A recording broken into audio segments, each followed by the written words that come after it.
24 आपकी इंग्लिश की worksheet number 24 आपकी पोएम फायर एंड आइस पर बेस्ड है। इस पोएम के पोइट हैं रॉबर्ट फ्रॉस्ट।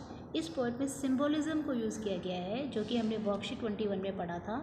सिंबोलिज्म का क्या मीनिंग होता है? Symbolism is a literary device that uses symbols be the words. Symbols का यूज़ किया जाता है, चाहे वो शब्द हों, वर्ड्स हो, चाहे वो लोग हों, चाहे वो निशान, कोई मार्क हो, या कोई लोकेशन हो, या कोई एब्स्ट्रैक्ट आइडिया हो, to represent something beyond the literal meaning. Means उसका जो अर्थ होता है, जैसे फायर होती है, आग होती है, तो आग का मीनिंग तो कुछ जलाने वाली वस्तु होती है, आग होती है। लेकिन जो ये वाली हमारी जो पोएम है, इसमें जो फायर है वो किसको रिप्रेजेंट करती है? वो डिज़ायर्स को, हमारी इच्छाओं को, हमारी ग्रीड को, हमारे लालच को रिप्रेजेंट करती है। और जो आइस होता है, बर्फ़ को बोलते हैं। यहाँ पे आप आइस का मतलब बर्फ़ नहीं है, यहाँ पे आइस का मतलब है हेट्रेड को रिप्रेजेंट करती है। तो इस तरह से किसी फायर से किसको रिप्रेजेंट किया गया है? डिज़ायर को।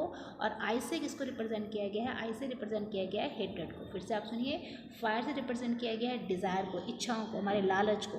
और आइस से किसको रिप्रेजेंट किया गया है? हेट्रेड को, हमारी नफरत को। तो जो फायर और जो आइस है वो क्या है? सिम्बल्स हैं। और इस लिटरेरी डिवाइस को क्या बोलते हैं? सिम्बोलिज्म। तो आपको एग्जाम में पूछा जा सकता है कि ये कौन सा लिटरेरी डिवाइस है, तो आप सिम्बोलिज्म इसका आंसर लिख सकते हैं।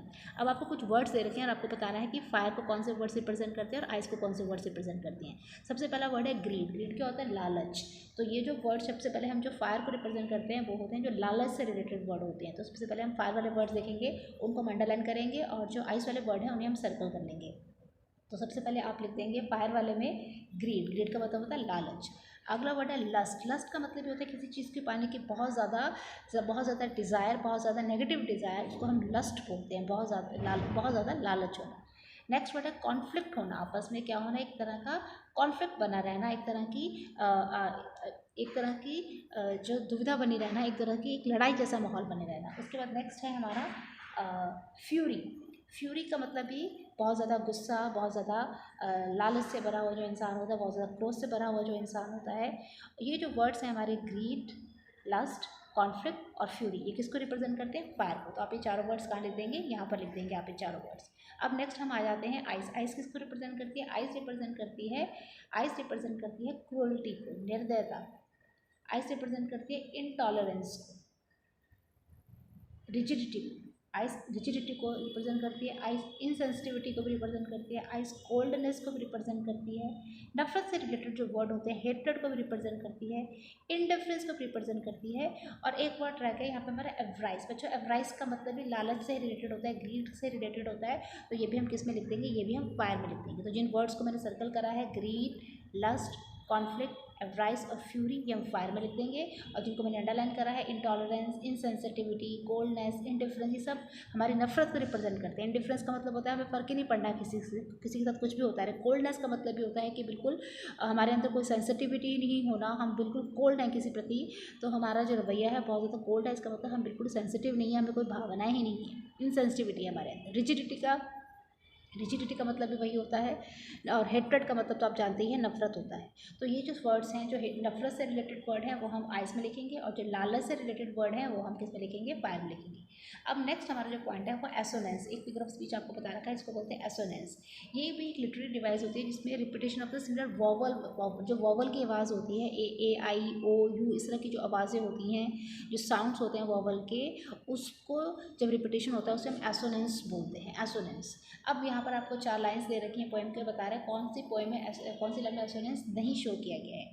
देखो जो पहला है इसमें होल्ड, ओ जो साउंड है वो रिपीट हो रहा है, होल्ड दोज हु, तो यहाँ पे तो एसोनेंस है। सेकंड वाला जो सी वाला है, लाइफ इज़ अ जर्नी, तो लाइफ में आई और इज़ में आई, तो ये भी एसोनेंस है।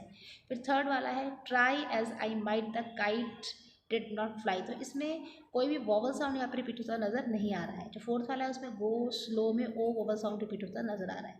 यानी कि जो बी पार्ट है जिसमें वॉवल साउंड रिपीट नहीं हो रहा वो एसोनेंस का एग्जाम्पल नहीं है, बाकी ए, सी और डी एसोनेंस के एग्जाम्पल है। तो हमारा आंसर होगा बी। थर्ड है, in this poem fire and ice are shown to have the power of destruction similar to humans. तो इस पोएम में जो आग है, जो फायर है, और जो आइस है, जो बर्फ है, उसमें बर्बाद करने की, नष्ट करने की पावर होती है इंसानों जैसी। तो कौन सा लिटरेरी डिवाइस पोएट ने, आपको लगता है रॉबर्ट फ्रॉस्ट ने यहाँ पर यूज़ किया है? तो इसका आंसर होगा पर्सोनिफिकेशन।